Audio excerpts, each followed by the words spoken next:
The envelope sat on her kitchen counter for 3 days. She almost tossed it in the trash, assuming it was junk mail. It wasn't. It held the name of a man she never met, but who shared 51.4% of her DNA. A man serving 2 life sentences for a murder in Louisiana. A man the system called a monster. A middle school counselor named Tamera Blake, 38, lives a quiet life in Jackson, Mississippi, helping troubled kids in the same district she once attended. But after taking a DNA test for a Black History Month school project with her students, she discovers a biological half-brother imprisoned for a notorious double murder. As she digs deeper into sealed court files and family denials, she begins to question not only her family's story, but her own. Her late mother never mentioned another child. Her uncle avoids eye contact when she brings it up, and a local sheriff's deputy seems oddly nervous when she visits the prison. This is a story about identity, buried truths, and a woman forced to choose between protecting her family's legacy and uncovering a lie that could free an innocent man or expose him as her father's real son. Before we expose the secrets buried in this case, make sure to subscribe and turn on the notification bell, because in this world of lies, betrayal, and missing files, one click might be your only way to the truth. Now, let's begin. The kids thought it was fun. DNA kits were trending again on TikTok, mostly because of those wild reunion stories where people found long-lost twins or discovered they were part Irish when their whole life they thought they were Nigerian. So when Tamera Blake let her 8th grade counseling group do their own ancestry trees for February's Black History Month project, it felt harmless, educational even. She ordered a discounted home DNA test kit from the teacher discount site, spit in the little vial, forgot about it, until 3 weeks later when her results hit her inbox with a single bold headline: "You share 51.4% DNA with Morris B." Tam had blinked. She'd never heard that name. Morris? Her mama only had her. One child, no brothers, no sisters. The next line made her drop her coffee mug. Known relative identified through public inmate records. Incarcerated in Angola State Prison, L.A. Her hands trembled as she clicked into the record. Morris Bennett, inmate ID, 7,723,901. Dobb, the 11th of March, 1982. Sentence, life without parole. Convicted, July 1999. Current location, Louisiana State Penitentiary, Cell 217. Relationship, half-sibling. Tamera sat very still on her couch, one foot still in her teaching flats, the other bare from kicking off her heel when she got home. The microwave beeped behind her, reminding her she hadn't eaten. She stared at Maurice's prison mugshot. A man with dark, deep-set eyes, broad nose, tightly drawn lips, a face hard to read, but strangely familiar. She zoomed in. His left eye drooped slightly, just like hers when she was tired. His hairline curved the same way her cousin Kasha used to tease her about, that little widow's peak. She closed the tab, opened it again, closed it again. This had to be a mistake. But deep down, something in her chest stirred, a quiet grief she didn't know she'd been carrying. The next morning, Tam pulled up to Jefferson Middle like nothing happened. "Miss Blake, look what I found." One of her students, Kyra, waved a folded newspaper clipping she printed. "It's about your DNA cousin." Tam froze. "What?" "I just typed his name in Google. Morris Bennett. He's famous. They said he killed 2 people when he was 16. He was like a gang member or something." Kyra's eyes lit up the way only middle schoolers could when they thought real life looked like an episode of Law and Order. Tam grabbed the paper. There it was, yellowed and grainy, an article from the Shreveport Daily Tribune, dated July 1999. Teen sentenced to life in brutal double homicide. Authorities say Morris Bennett shot and killed convenience store clerk Willie Timms and off-duty firefighter Darnell Cage in an attempted robbery gone wrong. There was a photo beneath, the same mugshot. Cairo was still talking. It says he was part of some street crew called South Ridge Boys. They used to be big in Baton Rouge, but then got into Shreveport. Crazy, right? Tam folded the paper and tucked it under her arm. That's enough, Kyra. This is real life. These are real people. She forced a smile. Let's stay focused on your family tree today, okay? But her hands were shaking. That night, Tam sat in her car in the driveway, long after the streetlights flicked on. She didn't go inside. Instead, she opened her laptop, turned on her phone's hotspot, and searched. Morris Bennett plus trial plus Shreveport plus 1999. The screen filled with archived articles, half-broken links, PDFs from court records behind paywalls. She clicked through one, then another, until one detail jumped out at her. Bennett was tried as an adult, though he was just 16 at the time. No physical evidence was recovered. The case relied primarily on a single eyewitness, later arrested on unrelated charges. No evidence? Just an eyewitness? Tam clicked deeper. Her mother had always told her, "We come from good people. Never forget that. Good people. Not perfect, but good." But now Tam was wondering, if that was true, why was someone keeping a brother a secret? And why did the prison intake form list her mother's maiden name, ... as next of kin? Tam didn't sleep that night. Not really. She lay still in bed, the fan spinning low above her, shadows from the porch light casting faint slats across the ceiling. Her laptop rested open on the nightstand, tabs still pulled up from court documents, and that grainy 1999 mugshot of a boy. No, a child, sentenced to rot in one of the hardest prisons in America. She tried calling her Uncle Reggie just after 9 p.m. He didn't answer. She tried again in the morning. He picked up on the second ring, his voice groggy with sleep or something heavier. "Tam? Everything all right, baby girl?" She swallowed. "Uncle Reggie, did Mama ever talk about a boy named Morris?" There was a pause, a sharp one. He cleared his throat. "Why you a-skin that?" "No reason," she said too fast. "School project. Just a name came up in some files." His silence was an answer. She heard his breathing change, the rustle of fabric as if he sat up straighter. Your mama lived a life before she had you, Tam. You know that. A life she worked real hard to move past." Tam's fingers curled tight around the phone. "Did she have another child, Reggie?" He didn't speak. That silence lasted long enough to grow cold. When he finally spoke, his voice was low. "Your mama took some pain with her to the grave. Some of it wasn't her fault." Then he hung up. Tam stared at her phone, blinking. The screen dimmed. She stood slowly, crossed the room, and pulled open the old cedar trunk at the foot of her bed. Inside were three things: her mother's photo album, a sealed letter addressed to my baby girl, and a Bible with a worn leather cover. She picked up the letter, but didn't open it.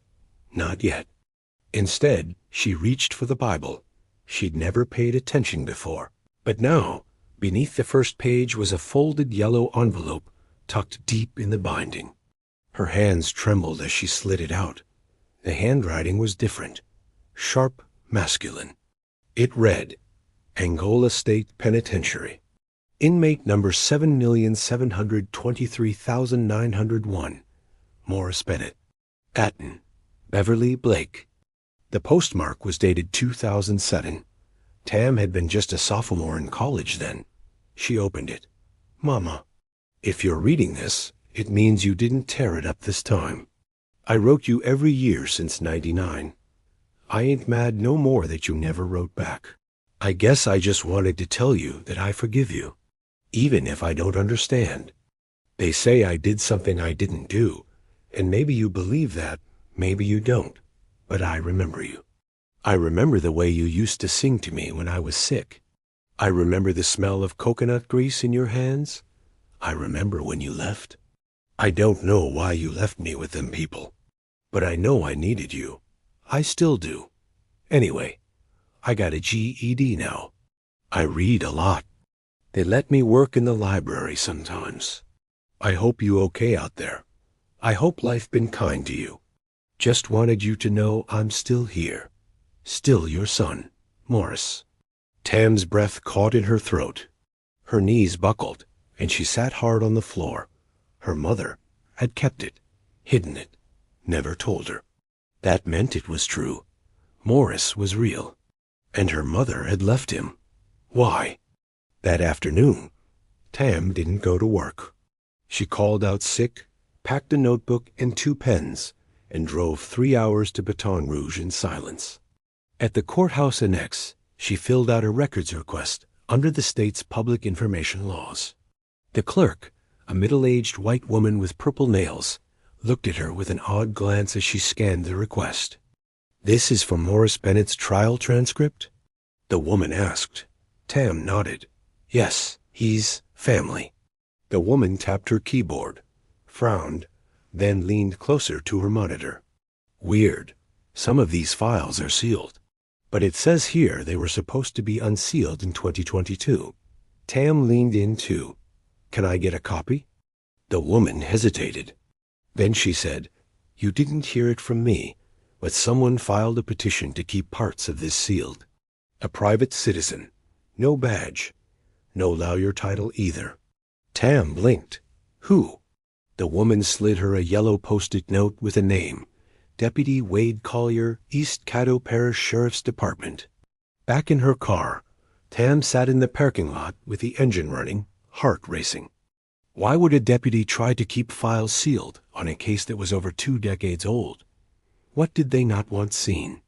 She pulled out her phone and typed Wade Collier plus Caddo Parish into Google. The first image to pop up was a stocky white man in a tan uniform, sunglasses pushed up on his shaved head. Sheriff Department commendation photo. But the second link made her stomach twist. Then Deputy Wade Collier was the first responding officer to the scene of the 1999 Shreveport double homicide. He was there, the first man on the scene. And now he was the same man keeping the file closed.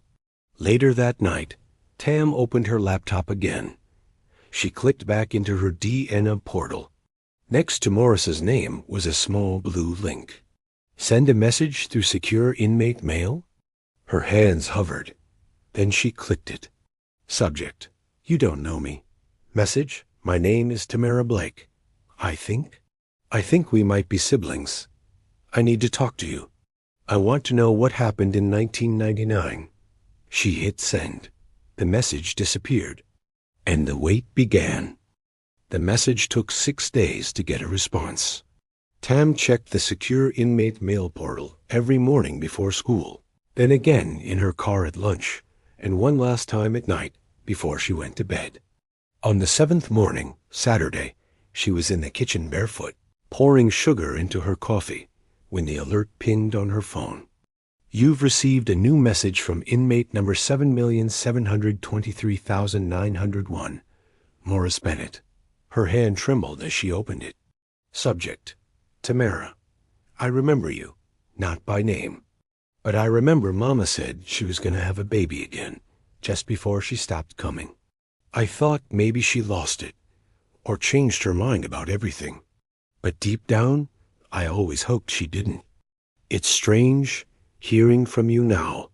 Feels like digging up bones. But I want to talk. I want you to know my side. People here, they lie every day just to stay sane. I don't have the energy for that anymore. They said I pulled the trigger, that I wanted to be somebody. But I was just a kid in the wrong house, listening to the wrong man. No prince, no gun. Just a friend who flipped to save himself. Come if you want. They let visitors in twice a week. Tuesday mornings are the quietest. Tell them you're my sister. They won't question it. They never did paperwork right anyway. You don't owe me nothing, but I'm glad you found me. Morris Tam read it 3 times before she could breathe again. He remembered. He didn't deny it, didn't beg. Just opened the door. That Tuesday, she called in for a personal day and drove 6 hours to Louisiana State Penitentiary, Angola. The last 2 miles felt like a world apart. 2-lane highway bordered by barbed wire, signs warning of armed patrols, and a strange stillness in the trees, like they knew the weight of what lived here. At the entrance gate, a white correctional officer scanned her ID. "You family?" he asked, chewing gum loud enough to echo in the booth. "Yes," Tam said. "His sister." He nodded like he didn't care either way, and buzzed her through. Inside the visitation hall, the air smelled of metal polish and sweat. Plastic chairs, scratched glass dividers, and a vending machine blinking in the corner. She sat on one side of the partition, waiting. Then the door opened, and he walked in. Morris Bennett was taller than she expected, lean but not small, with long arms and a heavy jaw. His uniform was clean, pressed like he did it himself. His hands were calloused. His left eye still had that tired sag, the one they shared. He picked up the phone on his side. Tam picked up hers. They stared for a long second before anyone spoke. "You got Mama's eyes," he said. Tam swallowed. "So do you." They both smiled, sad, soft. She leaned closer to the glass. "I read what happened. The article, the case. But it didn't say anything about you having a lawyer." Morris shook his head. "Public defender. Fresh out of law school. Didn't ask the right questions. Didn't care to. They had no evidence. Nope. But they had a witness?" He nodded slowly. "Jaden Monroe. Used to run with me. We were dumb. Real dumb. Broke into cars. Jacked a few scooters. Nothing like what they said." Tam tilted her head. "He said you did it?" "Yeah. He said I shot both men. Said he saw it. Got a plea deal and vanished. I never saw him again. Was it true?" Tam asked quietly. Morris didn't flinch. "No, I didn't shoot nobody. But I was there." He let that hang. "I ran. I ran like a coward. And I guess that made me guilty enough." They talked for 20 minutes more, about his library job, about how they let him teach GED classes now to younger inmates, about how he missed mangoes, about how he once saw a fox run across the yard at dawn, and it made him cry. When the guard tapped the glass, signaling time was up, Tam didn't want to leave. But Morris said one last thing that froze her in place. "Tam, my birth certificate. It lists her name. Beverly Ann Blake. But the father line. It says unknown. That was a lie." Tam stared. "What do you mean?" "I know who my daddy was. Everyone in our old block knew. But nobody said it out loud." He leaned forward. "It was a man named Clyde Rollins." Tam blinked. "That's impossible. That's—" "I know who he was to you. Uncle Reggie's best friend. Taught you how to ride a bike, right?" Maurice's eyes didn't blink. "He's the one who took Mama away when I was 4. The one she left with." Tam's stomach twisted. She hadn't heard that name in years. Clyde Rollins.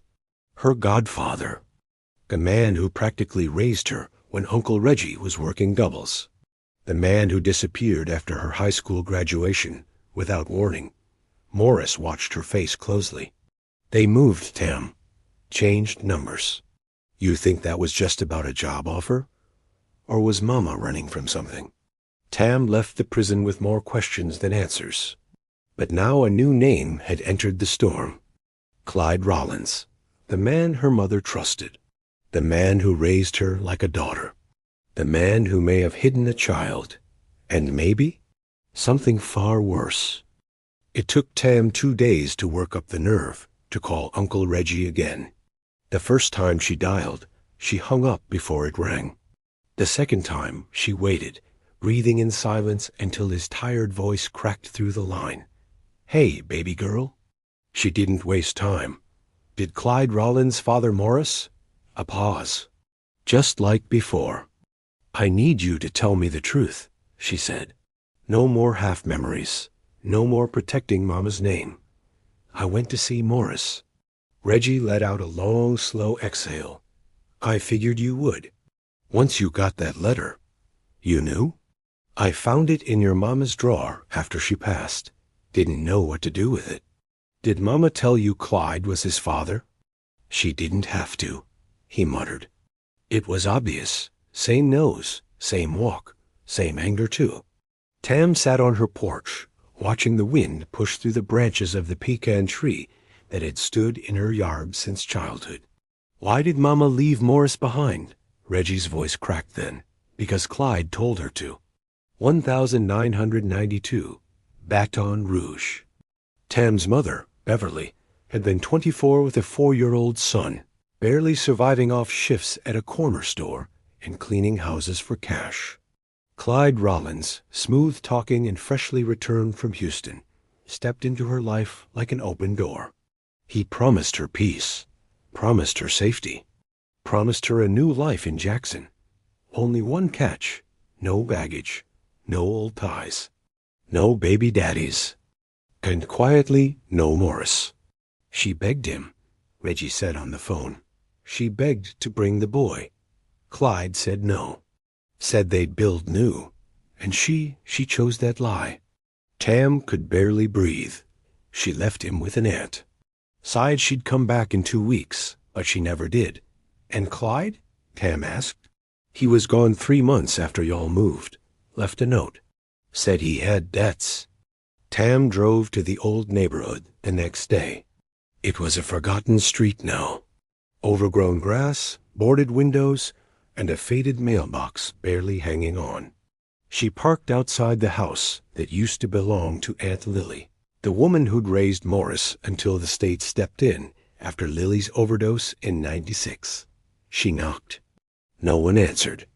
But in the side yard, a neighbor peeked over her fence. A short woman with silver coils, eyes sharp as switchblades. "You're Beverly's girl?" the woman asked. Tam nodded. "You look like her. And him." "Him? Clyde, he used to come back here. After Beverly left. Never told nobody." Tam stepped closer. "Why?" The woman shrugged. Maybe guilt. Maybe he was checking to see if the past was still breathing. Did he ever visit Morris? She nodded. Only once, right after the boy got locked up. Tam's heart skipped. What did he do? Left a letter on the porch. I watched him. Sat in the car for a long time. Smoked 3 cigarettes, then drove off. I think he knew it was too late. Tam filed a formal request to unseal the court records. The request triggered a delay, then a hearing. She showed up in Baton Rouge with her documents, her DNA match results, and the letter Morris had written their mother. The judge was an older black woman with deep eyes. "You're saying this inmate is your half-brother?" she asked. "I'm saying he deserves a review," Tam said. There was no evidence, just one witness. That witness was given a deal. And now he's gone. What are you requesting, Miss Blake? Tam swallowed. A full release of sealed trial records, and a review of the original prosecution.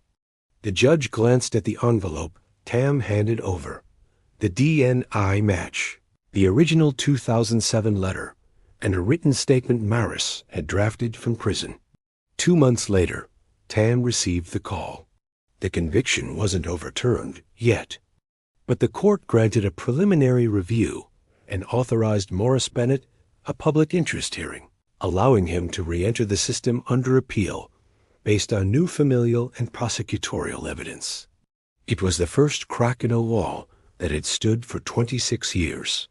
3 weeks later, a small package arrived at her house. Inside was a postcard, Angola's library seal on the back. Morris's handwriting filled every corner of the space. "Tam, they're letting me speak again, after all these years. I don't know what's going to happen, but for the first time, I feel like someone sees me. Even if nothing changes, You gave me something I ain't had since I was a kid. The truth. I hope you know, no matter how we got here, I'm proud to call you my sister. Morris. A postcard sat on her fridge. Beneath it, the kids at Jefferson Middle had created a new wall mural. Each student had submitted an image of one ancestor and a small plaque next to it. One story, one truth, one light. Tam added one more image before the project closed. A scanned mugshot. Faded. Framed in blue. Labeled. Morris Bennett, brother, reader, survivor. Still waiting. This story wasn't just about one case. It was about how quickly truth can vanish when assumptions replace evidence, and how unchecked authority becomes a weapon instead of a shield. It was about fear, how it twists judgment, silences witnesses, and turns policy into harm. But more than anything, it was about dignity and the fight to hold on to it. For every family who never got the apology, for every name that was buried under suspicion instead of cleared by justice, for every child forced to grow up the moment someone else decided they looked guilty. So if this story made you feel something, don't let it end with sympathy. Let it push you to ask harder questions, to challenge what's hidden, and to care before the sirens start. You don't need a badge to speak the truth. You just need to know when silence becomes complicated. If this story spoke to you, like, share, and comment, because conversations lead to awareness. And awareness? That's where justice begins.